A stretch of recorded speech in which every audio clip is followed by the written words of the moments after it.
الإنسان وكرم وعلمه من البيان ما لم يعلم فسبحان الذي لا يحصى امتنانه باللسان ولا بالقلم نشهد أن لا إله إلا الله وحده لا شريك له ونشهد أن سيدنا وحبيبنا ومولانا محمدا عبده ورسوله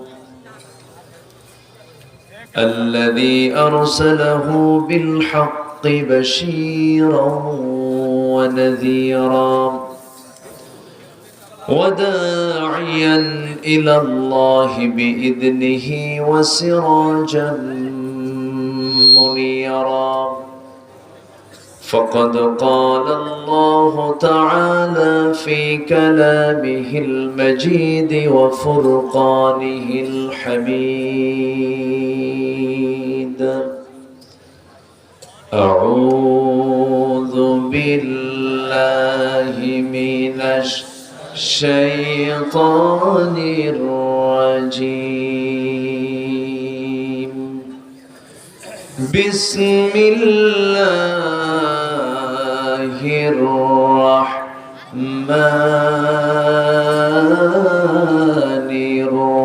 الرحيم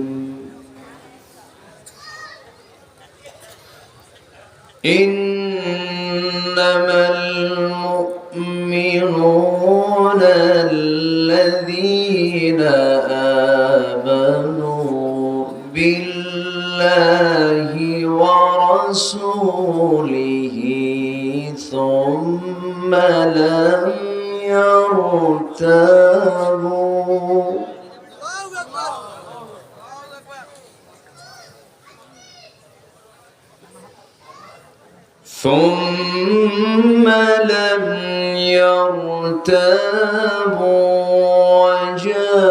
وجاهدوا بأموالهم وأنفسهم في سبيل الله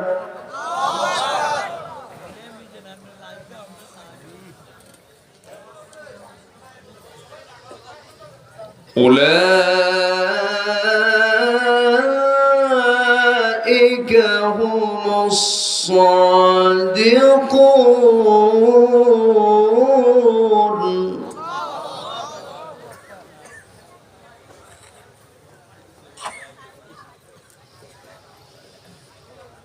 قل أتعلمون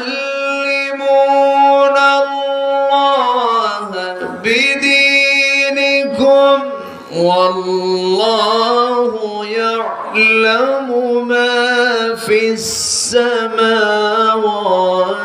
وما في الأرض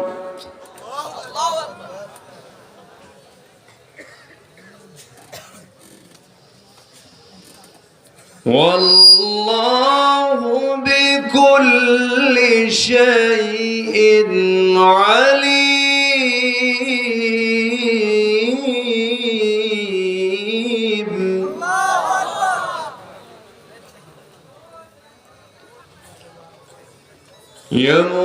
يمنون عليك أن أسلموا قل لا تمنوا علي إسلامكم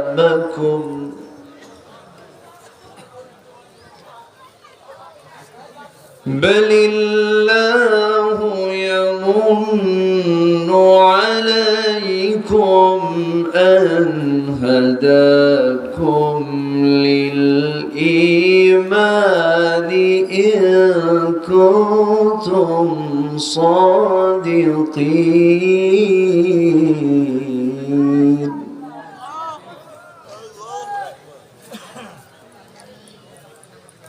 الله أكبر بسم الله الرحمن الرحيم إن الله وملائكته يصلون على النبي يا أيها الذين آمنوا صلوا عليه وسلموا تسليما اللهم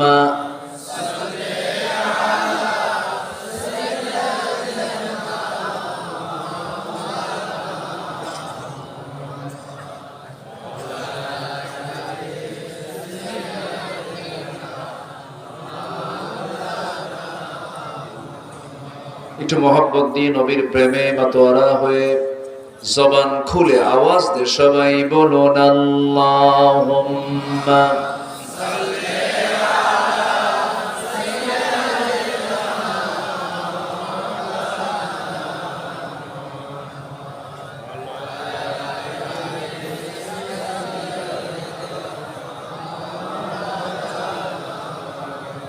সবাই বলুন বালাগাল উলা বিকামালিহি কাশাফাত তুজা বিজামালিহি হাসুনাত জামিউ খিসালিহি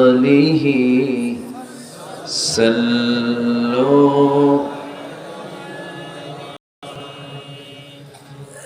আমি কোরআনের সুর মাঝে শুনেছি যে নাম আজানের সুর মাঝেও শুনেছি সে নাম ও নাম শুনেছি আমি আমার হৃদয় হে রাসূল নবীজি তোমায়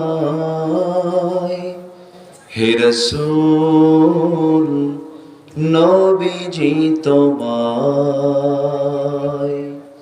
সবাই বলি সাল্লাল্লাহু আলাইহি ওয়াসাল্লাম।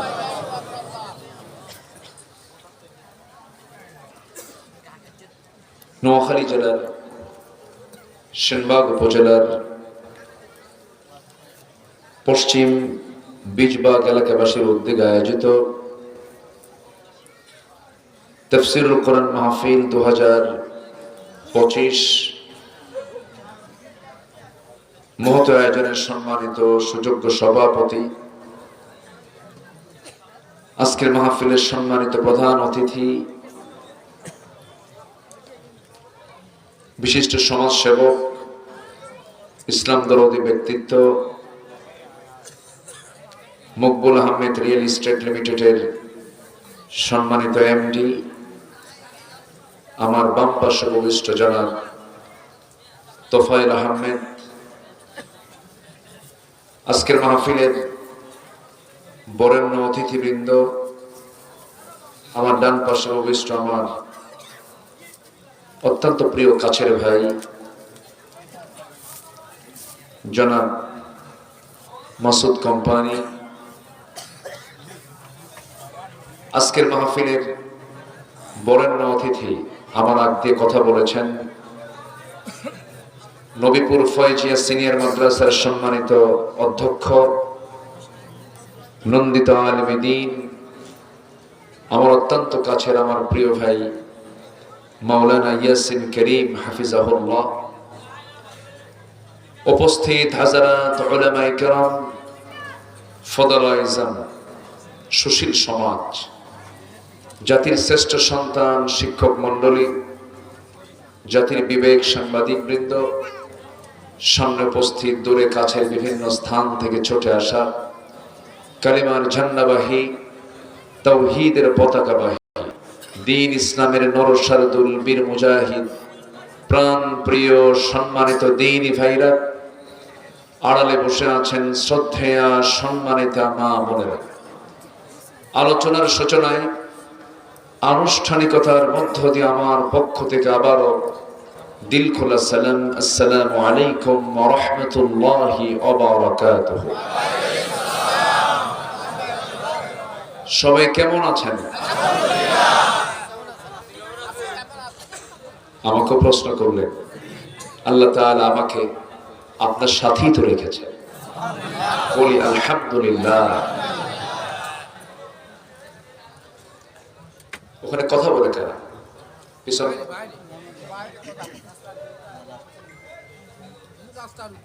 পিছনে কথা বলে কারা? পিছনে না, এই তো, ওটাই তো।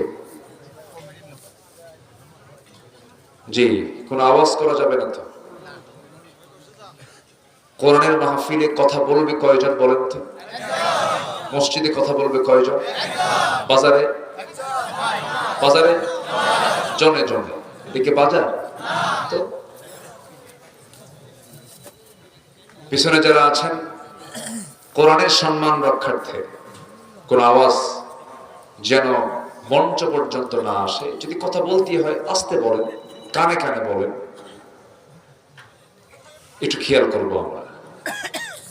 ফাসতামিউ লাহু ওয়া আনসিতু।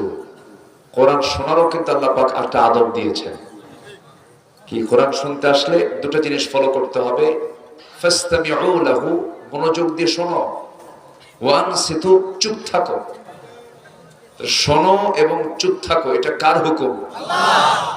তাহলে এটা যদি কেউ লঙ্ঘন করে, তাহলে লঙ্ঘন করলো কার বিধান?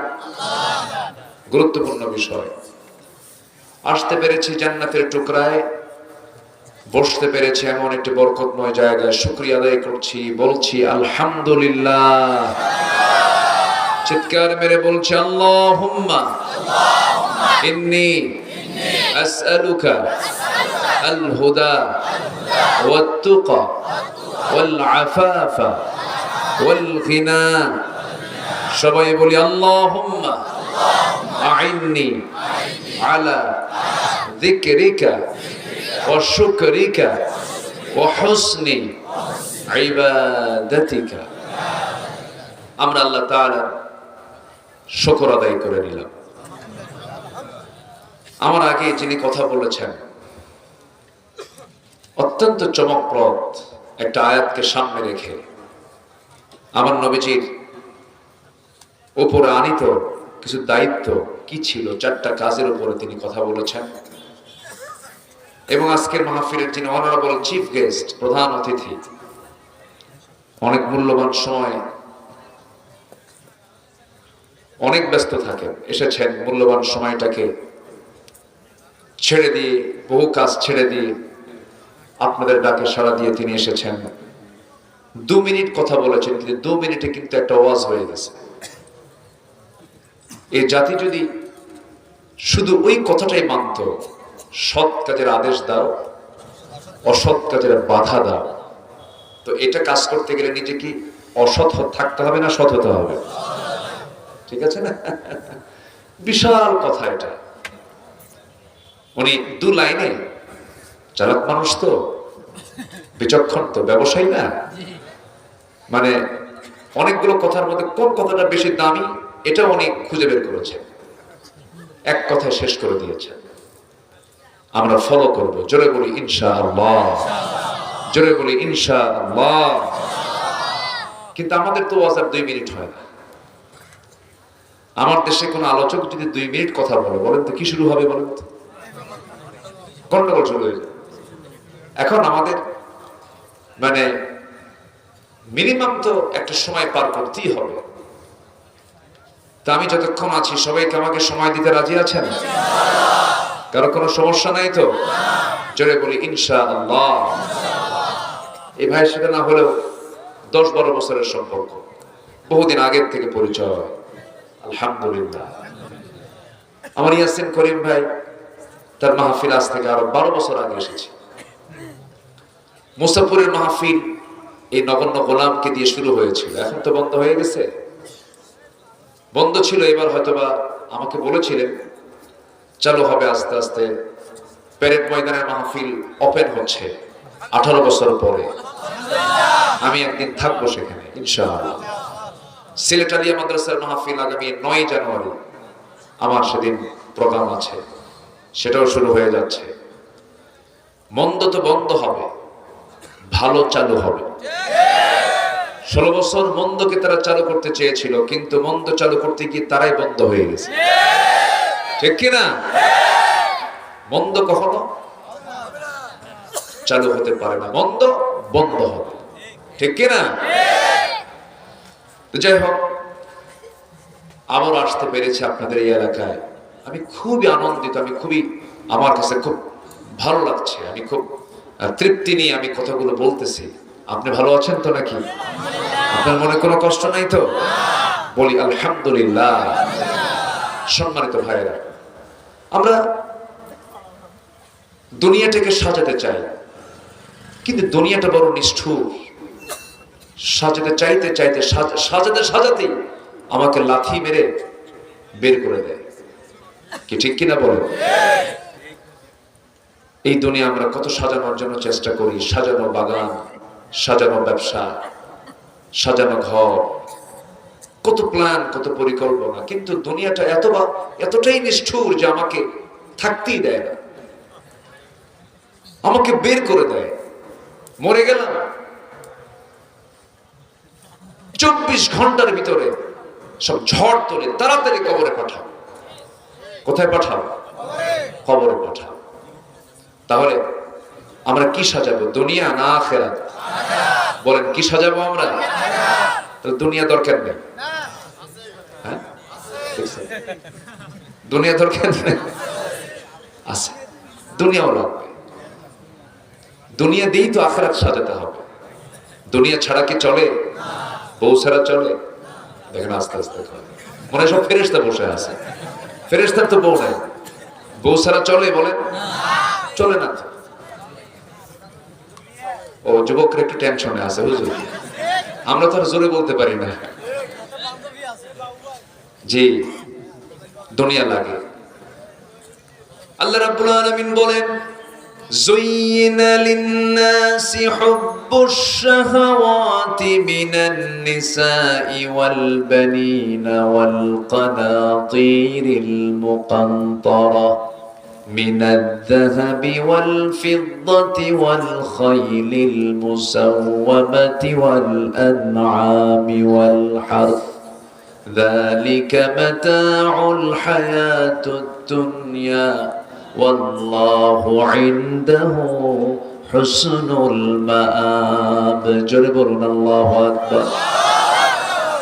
মানুষের জন্য আকর্ষণীয় করে দেওয়া হয়েছে, এক নম্বরে নারীর কথা বলা হয়েছে, মিনান নিসা ওয়াল বানিন, সন্তান সন্ততি, সম্পদ, পঞ্জীবিত স্বর্ণ রৌপ্য, চিহ্নিত অশ্ব শস্যাদি, এগুলো সব বান্দার জন্য আকর্ষণ করে দিয়েছেন তিনি। আমার কে? থাকবে আকর্ষণ, থাকবে না কেন? কিন্তু আকর্ষণ থাকতে হবে অবৈধ না বৈধ? বৈধ। নিজের বউ না পরের বউ? হ্যাঁ, এটা যেন মনে থাকে। নিজের বউ নাই? হবে তো, এত অস্থির হওয়া যাবে না তো। হবে বাবা, অবশ্যই হবে। যে তোমরা যখন দেশটাকে পাল্টা ফেলেছ, সব হয়ে যাবে তো ইনশাআল্লাহ। জোরে বলি ইনশাআল্লাহ।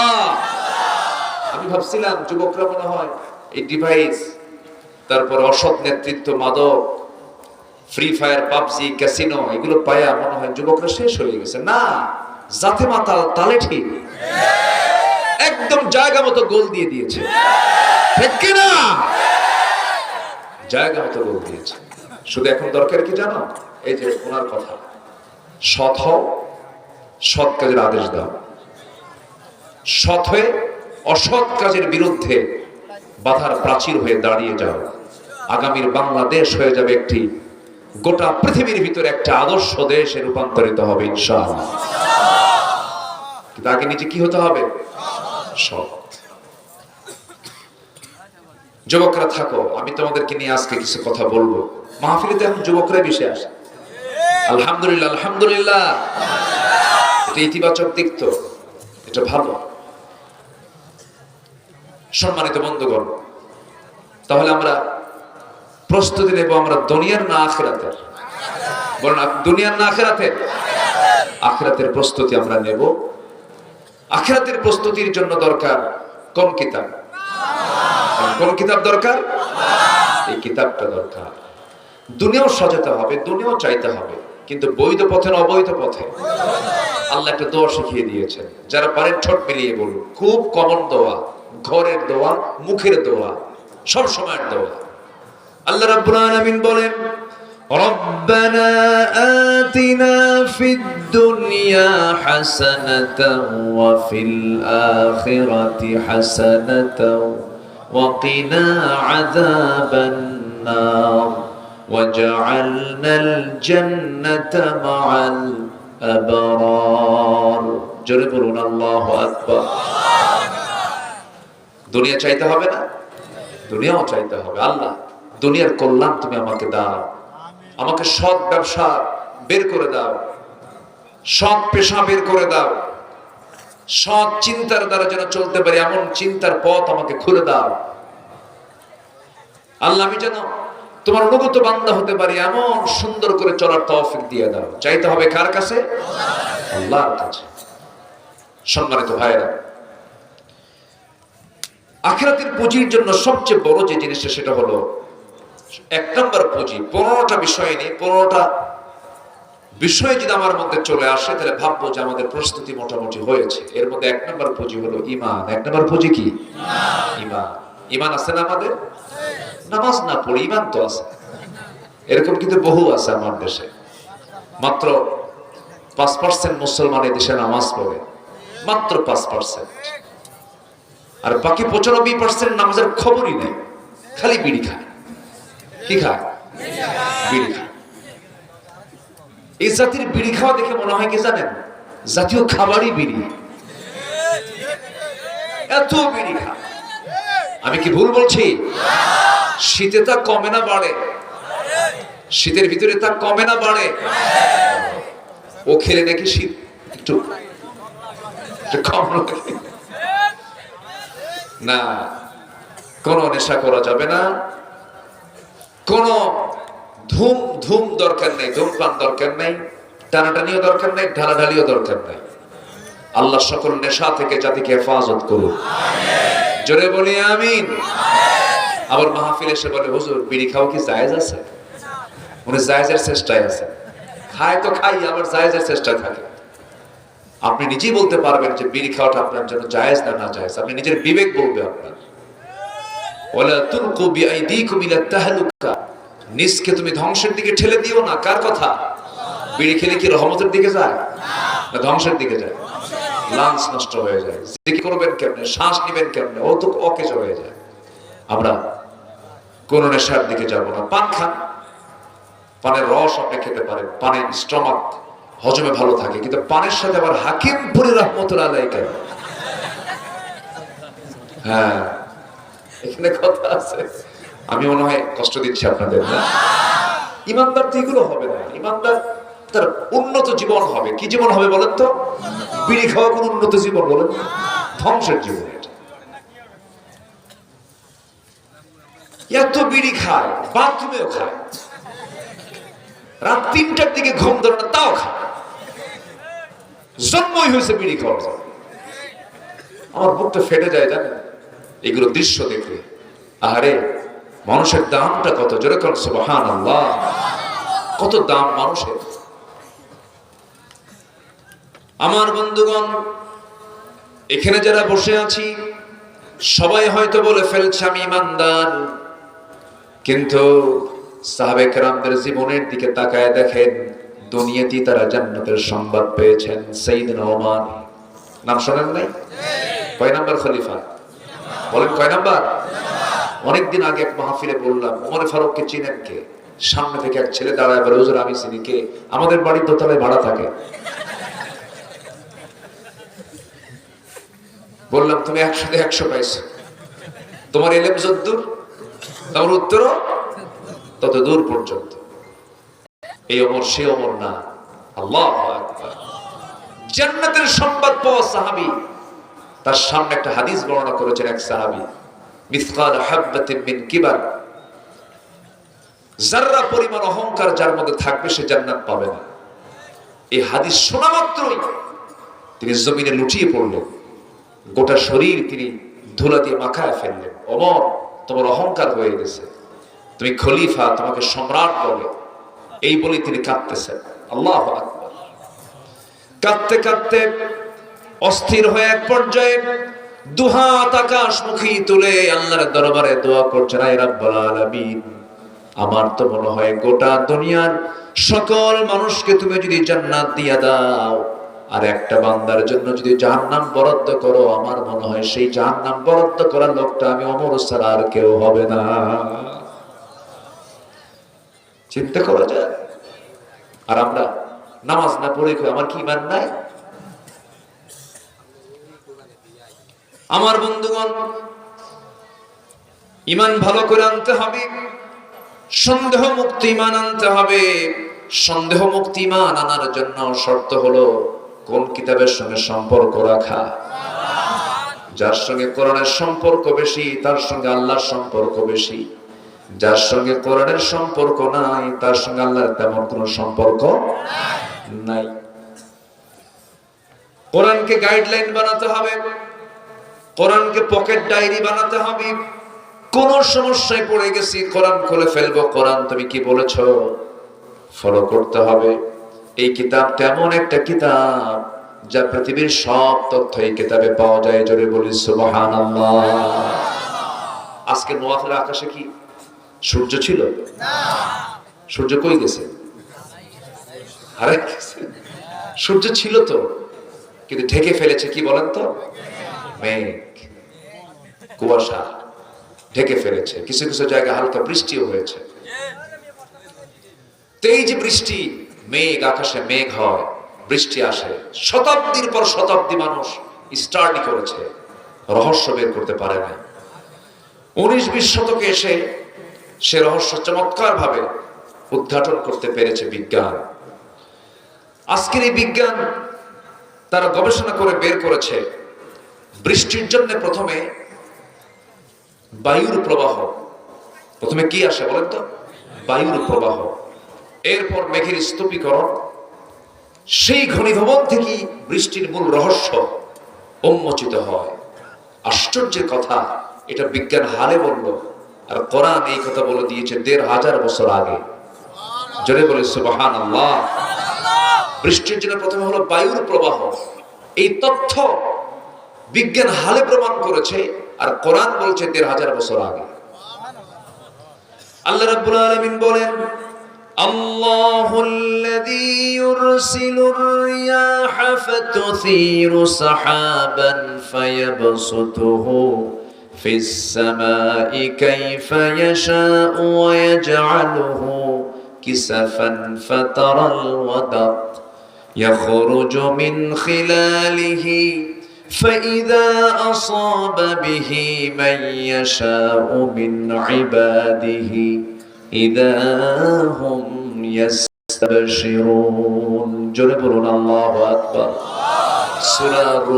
সূরা রোম আয়াত নাম্বার 48। বাড়িতে মিলায় নেবেন।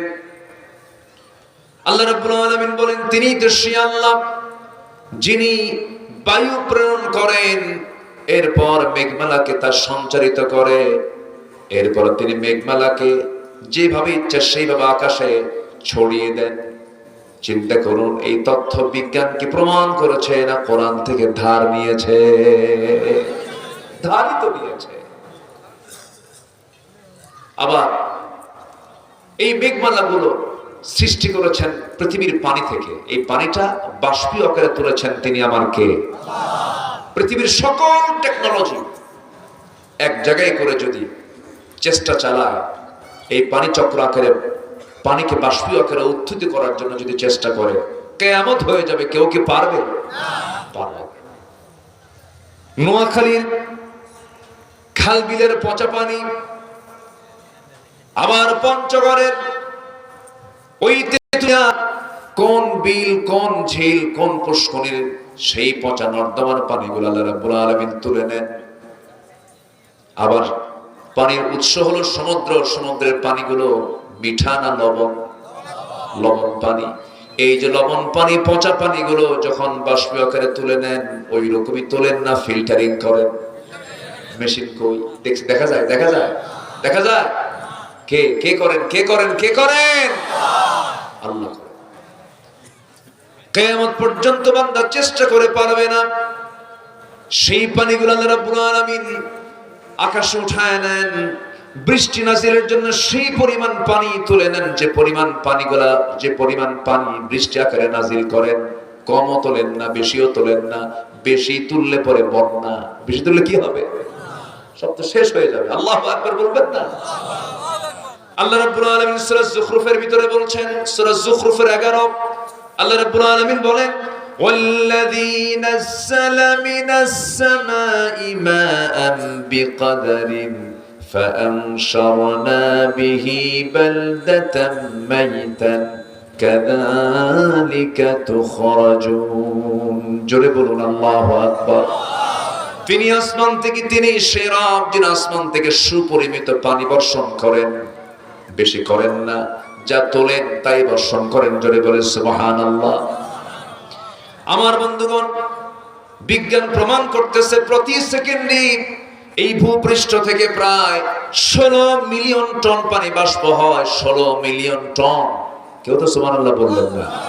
প্রতি সেকেন্ডে 16 মিলিয়ন টন পানি বাষ্পীয় আকারে আকাশে আল্লাহ পাক উঠায় নেন বান্দার সুবিধার জন্য, বান্দার এই আবাদ যেন ভালো হয়, মরা জমিন যেন সজীব হয়ে ওঠে। এই জন্য আল্লাহ পাক প্রতি সেকেন্ডে কত?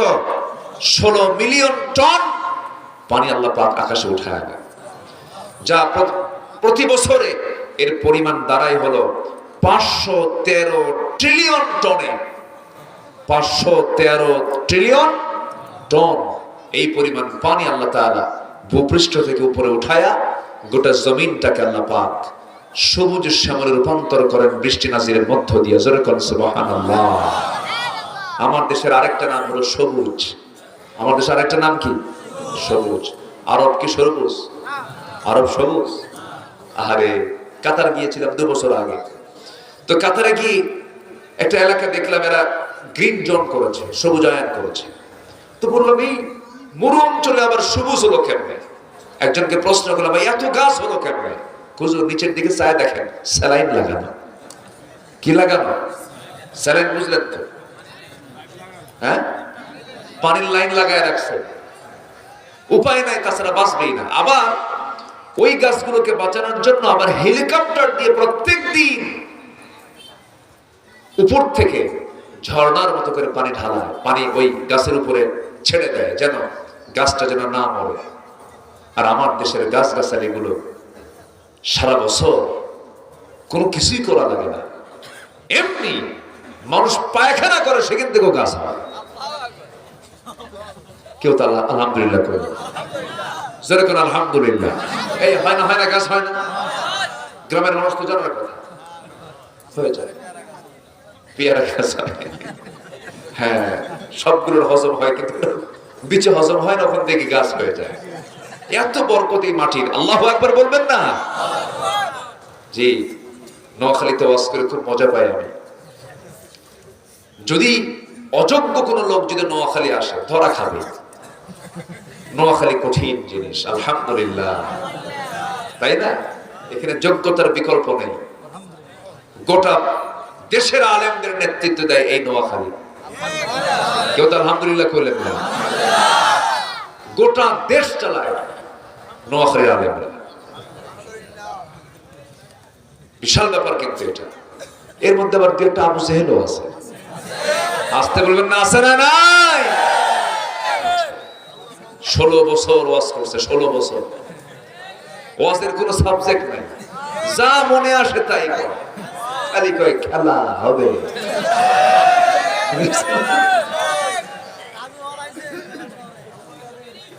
শেষ, ইনিংস শেষ, কোন কার্ড আর নেই, সব কার্ড শেষ। বহু কিছু করেছে ওরা, আলেমদের রক্ত নিয়ে তারা খেলেছে, ঠিক কিনা? আলেমদের রক্ত বড় বিষাক্ত। খুব খারাপ লাগে শুধু এখানে বসে বারবার একজন পাখির কথা মনে হয় বারবার। আল্লামা সাঈদী যদি আজকে বেঁচে থাকতেন, এই দৃশ্য যদি তিনি দেখতে পারতেন, কেমন করে মারল ওরা। মানুষ এত পাষাণ হয়, মানুষকে এত হৃদয়হীন হয়। এই দেশের নাগরিক তৈরির এক মহান কারিগর ছিলেন তিনি। জাতি গঠনে তার যে ভূমিকা, এই জাতির চরিত্র তৈরিতে তার যে ভূমিকা, কিয়ামত পর্যন্ত তিনি অমর হয়ে থাকবে। ইতিহাস থাকবে, তার নাম থেকে যাবে। সম্মানিত বন্ধুগণ, এই মহান ব্যক্তিকে চিকিৎসার নাম করে হসপিটালে নিয়ে দিল্লির প্রেসক্রিপশনে সুপরিকল্পিতভাবে তাকে হত্যা করা হয়েছে। এই হত্যার সঙ্গে যারা জড়িত, তাফসীর মাহফিলের এই প্ল্যাটফর্ম থেকে সুস্পষ্টভাবে জানান দিতে চাই, অবিলম্বে তাদেরকে গ্রেফতার করে চূড়ান্ত শাস্তি নিশ্চিত করা হোক। রাজি আছেন কারা কারা? হাত উঁচু করে দেখান মুসলমান।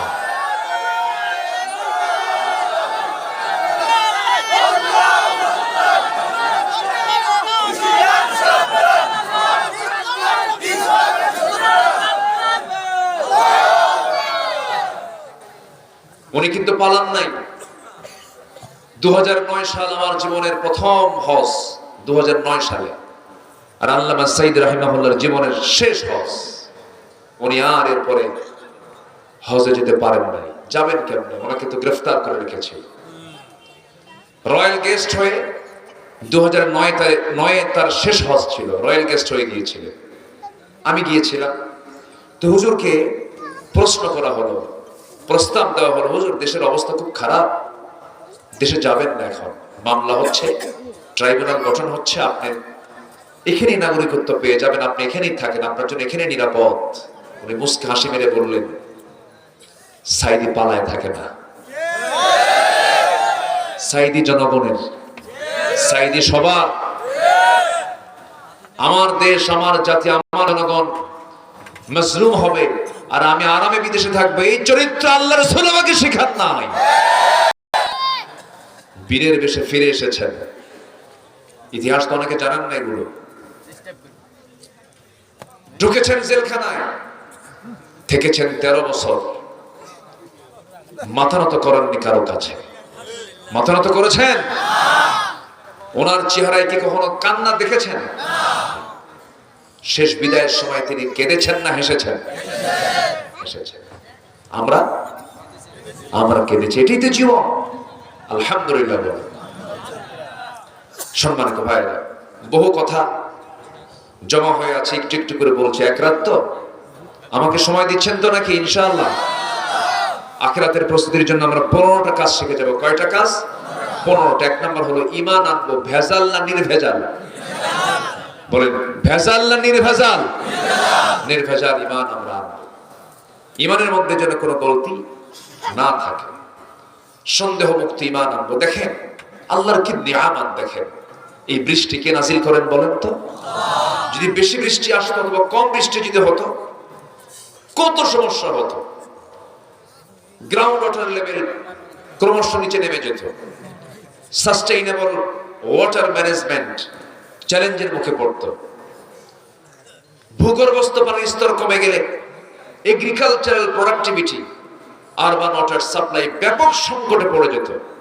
এক সময় গ্রাউন্ড ওয়াটার রিজার্ভস কমে এমন একটা অবস্থা হতো, ইকোলজিক্যাল যে সিস্টেম, এর ভারসাম্য নষ্ট হয়ে যেত। মানব অস্তিত্ব, প্রাণীর অস্তিত্ব সংকটে পড়ে যেত। এই যে বিশাল, সবচেয়ে বেশি প্রয়োজন পানি, বিশাল বিগ ম্যানেজমেন্ট সম্পূর্ণ কার নিয়ন্ত্রণে? আসতে কার নিয়ন্ত্রণে? মুখ থেকে তো এমনি তো আলহামদুলিল্লাহ বের হওয়ার কথা, কিন্তু বান্দাগুলো ভুলে যায়। বান্দাগুলো ভুলে যায় আল্লাহ কি দেন নাই বলেন, সবই দিয়েছেন। এই জন্য আল্লাহ রাব্বুল আলামিন যেখান থেকে আমি তেলাওয়াত দিয়ে শুরু করেছি সূরাতুল হুজুরাত, আল্লাহ রাব্বুল আলামিন 15 নম্বর আয়াতে বলছেন, প্রকৃত মুমিন কারা? নাম্বার 1 হলো আল্লাযীনা আমানু বিল্লাহি ওয়া রাসূলিহি সুম্মা লাম ইয়ারতাবু। যারা আল্লাহর প্রতি, নবীর প্রতি ঈমান আনে, যারা সন্দেহ করে না, সন্দেহ মুক্ত যারা ঈমান আনে। সন্দেহ মুক্ত ঈমান তো তারই থাকতে পারে যার মধ্যে কি আছে বলে? আসতে বলবেন না, কি আছে? কোরআন আছে। কোরআনটা আমরা সুন্দর করে জানবো, শিখবো। জোরে বলি ইনশাআল্লাহ, আরো জোরে বলি ইনশাআল্লাহ। কোরআনটাকে বেশি করে জানতে হবে। কোরআনে আল্লাহ পাক যা বলেছেন সেটাই চ্যালেঞ্জ। গোটা পৃথিবীর সব তথ্য ভুল হতে পারে, কিন্তু কোরআন যে তথ্য দিয়েছে এর মধ্যে চুল পরিমাণ কোনো ভুল থাকতে পারে না। এটাই হলো কোরআনের সৌন্দর্য। জোরে বলি সুবহানাল্লাহ।